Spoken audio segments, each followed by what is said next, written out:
नमस्कार. आज आपण एका अशा मराठी हॉरर स्क्रिप्टबद्दल बोलणार आहोत जी अक्षरशः अंगावर काटा आणते. दत्तक असे या कथेचं नाव आहे आणि खरं सांगायचं तर ही स्क्रिप्ट इतकी जबरदस्त आहे की ती कमीत कमी वेळात भीती कशी निर्माण करते हे आपण टप्प्याटप्प्याने समजून घेणार आहोत. चला तर मग सुरू करूया. तर आपण हे कसं समजून घेणार आहोत? सगळ्यात आधी आपण बघूया कथेचा प्रवेश, मग वातावरण निर्मिती कशी झाली ती, त्यानंतर भीती कशी वाढत गेली, पुढे बघूया क्लायमॅक्स आणि तो जबरदस्त ट्विस्ट, आणि शेवटी दिग्दर्शकाच्या दृष्टिकोनातून काही महत्त्वाच्या गोष्टी. ओके, तर पहिला मुद्दा कथा प्रवेश म्हणजे कथेची ओळख. बघा, कोणत्याही हॉरर कथेचा आत्मा ना तिच्या सुरुवातीमध्ये दडलेला असतो आणि ही स्क्रिप्ट अरे वा एका अगदी क्लासिक पण तितक्याच प्रभावी पायावर उभी आहे. कथेचं सूत्र अगदी साधं सरळ आहे, पण तेच तर भयानक आहे. अनिकेत आणि साया नावाचं एक तरुण जोडपं, आणि ते एका वादळी रात्री एका जुन्या निर्जन घरात राहायला येतात. विचार करा, नवीन जोडपं, जुनं घर आणि बाहेर धो धो पाऊस. ही जी मांडणी आहे ना, ती आपल्या मनात लगेच एक अस्वस्थतेची पाल चुकचुकणते. हॉरर सिनेमामध्ये ही एक यशस्वी संकल्पना आहे, कारण ती आपल्याला लगेच त्या वातावरणात खेचून घेते. आणि मग येतात आपली पात्र. एक आहे अनिकेत, एकदम प्रॅक्टिकल सॉफ्टवेअर इंजिनियर. त्याला प्रत्येक गोष्टीत लॉजिक हवं. विचित्र आवाज, छे तो तर वाऱ्याचा असेल. आणि दुसरी आहे साया, जिला घरात पाऊल ठेवल्या ठेवल्या जाणवतं की काहीतरी गडबड आहे. म्हणजे बघा, एक संशयवादी आणि एक सजग. लेखकाने ही जी जोडी जमवली आहे ना, त्यामुळे सुरुवातीपासूनच एक संघर्ष तयार होतो. आपण कोणावर विश्वास ठेवायचा, अनिकेतवर की सायावर? आणि हाच प्रश्न कथेचा ताण वाढवतो. चला आता पुढच्या टप्प्याकडे जाऊया. वातावरण निर्मिती म्हणजे मूड कसा तयार केलाय ते पाहू. कारण खरी भीती ही फक्त पात्रांमध्ये नसते, तर त्या वातावरणात असते. आणि ही स्क्रिप्ट आवाज आणि परिसराचा वापर करून ते वातावरण कसं तयार करते ते बघूया. आणि सुरुवात होते सायाच्या या एका वाक्याने, अनिकेत, वरच्या मजल्यावर कोणीतरी चालल्याचा आवाज येतोय का तुला? ऐकलं? इथूनच धोक्याची पहिली घंटा वाजते. आणि हा धोका डोळ्यांना दिसत नाहीये, तो फक्त कानांना ऐकू येतोय. अनिकेतचं याकडे दुर्लक्ष करणं हा तणाव अजूनच वाढवतो.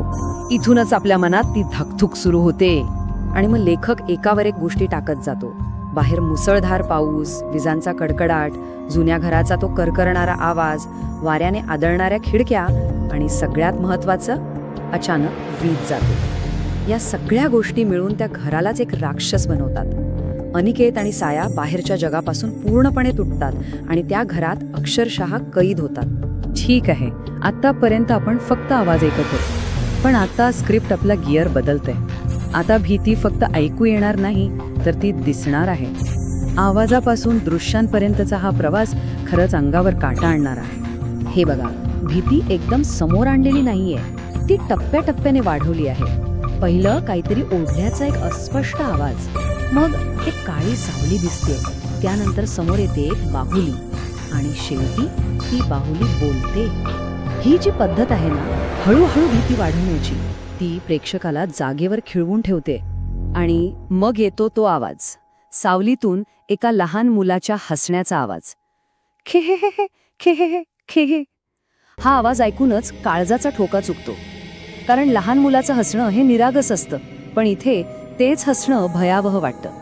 आत्तापर्यंतचा धोका जो काही असेल तो असेल, पण या आवाजामुळे तो नक्कीच काहीतरी अमानवी आहे हे स्पष्ट होतं.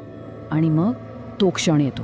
बाहुली बोलते एका घोगऱ्या आवाजात, आई, तू मला सोडून का गेलीस? बापरे, हे वाक्य ऐकल्यावर आपल्याला कळतं की ही फक्त एक वाईट शक्ती नाहीये, यामागे एक कहाणी आहे, एक दुःख आहे. आणि जेव्हा भीतीला एक वैयक्तिक स्पर्श होतो ना, तेव्हा ती जास्त भयानक वाटते. आता वळूया कथेच्या क्लायमॅक्सकडे आणि त्या जबरदस्त ट्विस्टकडे. हा शेवट असा आहे जो आपल्या डोक्यात घर करून राहतो. सगळा गोंधळ सुरू असताना अचानक साया गायब होते आणि ती बाहुली हळूहळू सायासारखी दिसायला लागते. म्हणजे काय, वास्तव काय आणि भ्रम काय ह्यातली रेषाच पुसली जाते. नक्की काय घडतंय हे कळायच्या आतच आपल्याला शेवटचा तो धक्कादायक ट्विस्ट बघायला मिळतो. इथे लेखक एक विलक्षण पण तितकीच भयावह परिस्थिती निर्माण करतो.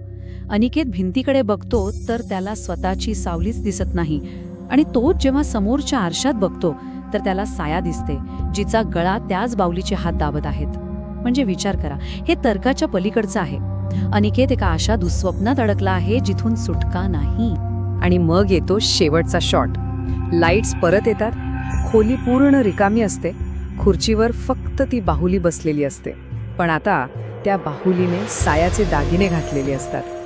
एकही शब्द न बोलता हे दृश्य सगळं काही सांगून जातं. सायाचं काय झालं आणि त्या घरात कोण जिंकलं हे आपल्याला कळून चुकतं. बरं, ही स्क्रिप्ट फक्त एक कथा नाहीये, तर ती पडद्यावर कशी आणायची यासाठी दिग्दर्शकाला काही टिप्स सुद्धा देते. चला त्या पाहूया. हे बघा, पार्श्वसंगीतासाठी पाऊस, विजा आणि पायऱ्यांच्या आवाजाचा वापर करा असं सांगितलंय. कॅमेरा अँगलसाठी पात्रांच्या चेहऱ्यावरची भीती टिपायला क्लोजअप्स वापरा आणि कलर टोन निळसर किंवा गडद करडा, ज्यामुळे ती भीतीची भावना अजून गडद होईल. म्हणजे ही स्क्रिप्ट फक्त काय दाखवायचं हे नाही सांगत, तर कसं दाखवायचं हे पण सांगते.